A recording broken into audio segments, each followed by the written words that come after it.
Surah ini diberi nama dengan surah Al-Insyirah, yang berarti sesuatu yang lapang, yang tenang, yang nyaman.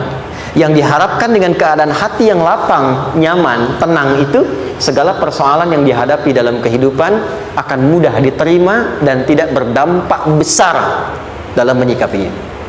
Maka bagaimana kemudian Allah memberikan turunan-turunan petunjuk supaya apa yang diharapkan ini bisa tercapai. Ada seorang anak muda, kisah ini sangat viral, hampir setiap kita bisa mendapatinya. Datang kepada seorang kakek tua di sisi danau yang jernih sekali airnya. Dia berkeluh kesah tentang persoalannya. Dia katakan, saya punya masalah begini. Berat sekali terasanya. Kakek itu kemudian permisi, dia hanya membawa 2 genggam garam. Kemudian beliau bawa 1 gelas, ilustrasinya seperti ini. Dimasukkanlah kemudian garam itu ke gelas itu. Lalu diambil 1 gelas air yang jernih tadi dengan garam segenggam. Kata beliau, minum. Pemuda itu mengatakan, wah asin, minum aja dulu. Lalu ketika diminum, langsung ditumpahkan. Dia muntahkan, asin katanya. Lalu setelah itu kakek yang tadi melepaskan segenggam sisanya, dilempar ke danau tadi yang luas. Lalu diambil lagi dengan gelas yang sama. Sekarang minum. Bagaimana rasanya? Segar, enak, nyaman. Itulah hatimu. Kalau hatimu sempit sesempit gelas ini, maka masalah sekecil apapun akan selalu menghadirkan kesulitan seperti engkau menelan garam tadi. Tapi kalau hatimu luas, sebesar apapun masalah, tidak akan pernah berdampak pada dirimu kecuali engkau mampu menyusun rencana untuk mengatasinya. Kelapangan hati yang membuat diri kita mampu menerima persoalan apapun, itu yang disebut dengan insyirah. Ini ditafsir langsung turun Al-Insyirah. Yang pertama, alam nashrah laka sadrak wa wada'na anka wizrak alladhi anqadha dhahrak. Tahan sampai sini dulu, 3 ayat. Saya mulai dari ayat kedua dan ketiga. Perhatikan baik-baik. Wa wada'na anka wizrak alladhi anqadha dhahrak. Artinya apa? Artinya satu beban yang diletakkan di pundak yang berpengaruh kepada semua bagian tubuh. Kita pernah melakukan atau melihat yang angkat beban ya? Beban kan semakin berat diangkat, semakin terasa ke bagian-bagian tubuh ya, ke semuanya. Nah, itu namanya wizrak alladzi anqadha dhahrak. Beban yang dipikul yang berat sekali sampai semua merasa. Makanya jadi satu ungkapan dengan mengatakan dia sedang memikul beban yang sangat berat. Sampai kepalanya pusing, tidur nggak nyaman, miring kanan, miring kiri. Itu namanya ya alladzi anqadha dhahrak. 1. Saya percepat, akan ada satu masa dalam hidup setiap hamba merasakan satu persoalan yang seakan-akan beban berat yang dipikul sampai merasa kesulitan dari ujung kepala sampai ujung kaki. Siapapun itu. Jujur ya, setiap kita tanyakan pada diri sendiri. Setiap kita yang ada di sini, saya yakin pasti pernah atau bahkan akan mengalami satu peristiwa yang merasakan beban berat sampai seakan-akan ujung kepala sampai ujung kaki merasakan sakitnya. Teruskan ayatnya, wa rafa'na laka. Perhatikan, kalau ada yang sedang merasakan itu, yakinlah kata Allah, pada saat itu sesungguhnya Allah sedang mengangkat derajatnya dan meningkatkan kualitas hidupnya untuk mencapai sesuatu yang istimewa yang belum pernah diraihnya. Ujian seberat apapun yang sedang kita alami tidak akan pernah diberikan kepada kita oleh Allah kecuali ternyata hikmahnya untuk mengabulkan harapan-harapan besar yang sebetulnya kita mintakan. Jujur ya, setiap kita kan sering punya permohonan ya, sering berdoa ya, ya Allah minta ini, minta itu, minta ini, minta itu, gitu kan? Nah, cara Allah mengabulkan harapan kita itu, yang pertama, jalurnya lewat ujian. Karena semua kesuksesan itu desain dasarnya adalah melewati ujian.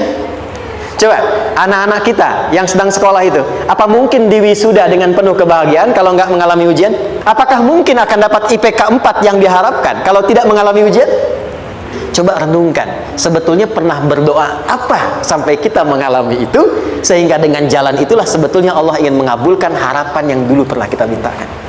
La yukallifullahu nafsan illa usaha. Tahan sampai sini, lihat baik-baik.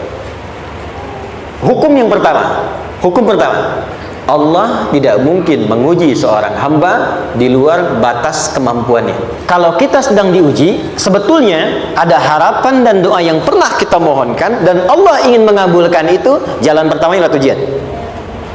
Tapi adilnya Allah, tidak akan pernah kita diuji kecuali sesuai dengan kemampuan kita. Jadi kalau nggak mampu, nggak mungkin diberikan ujian. Artinya harapan yang kita mohonkan pun akan sesuai dengan kemampuan kita. Jadi kalau kita minta sesuatu nggak mungkin bisa menggunakannya, nggak akan dikasih. Untuk memberikan ketenangan kepada hati kita, kalau sedang menerima persoalan, setelah kita mengatakan, oh ini mungkin ada harapan yang ingin saya dapatkan, jalannya lewat sini. Untuk memberikan ketenangan kepada hati, begitu persoalannya tiba, langsung katakan pada diri kita, saya pasti bisa menjalaninya. Mustahil saya diuji kalau nggak mampu menjalaninya. Itu bahasa singkatnya. Ingat ya, kalau ingin mudah menyelesaikan persoalan, kata Quran, setiap ada ujian, langsung katakan pada hati kita, insya Allah bisa. Nggak mungkin saya diuji kalau saya nggak sanggup. Tanamkan itu pada hati yang paling dalam. Ini nggak mudah. Kalau cuma disimpan di pikiran, jadi beban. Tapi kalau Anda tanamkan dalam hati, seberat apapun masalahnya, pasti saya sanggup, pasti saya bisa. Wa rafa'na laka dzikra. Teruskan, fa inna ma'al usri. Nah, ini poin terbesarnya. Fa inna ma'al usri yusra. Fa huruf yang menunjukkan sesuatu berlangsung dengan cepat. Inna huruf yang digunakan untuk menguatkan informasi agar ditancapkan ke dalam hati sekuat-kuatnya dan jangan pernah ragu. Jadi kalau orang Arab itu nancapkan tongkat begini dan kuat, tidak goyah, itu nasab namanya. Nasabar rajul asahu fil ardi. Inna ini harfu nasab. Jadi kalau ada di Quran dibuka informasi dengan inna, maksudnya begini, hei, tancapkan informasi dalam hatimu dengan kuat, jangan pernah ragu. Yakinkan pada dirimu. Apa yang harus diyakinkan? Ma'al usri yusra.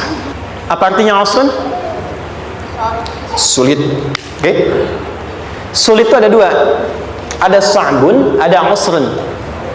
Kalau kesulitan yang relatif, kata si A sulit, si B mudah, itu sa'bun namanya.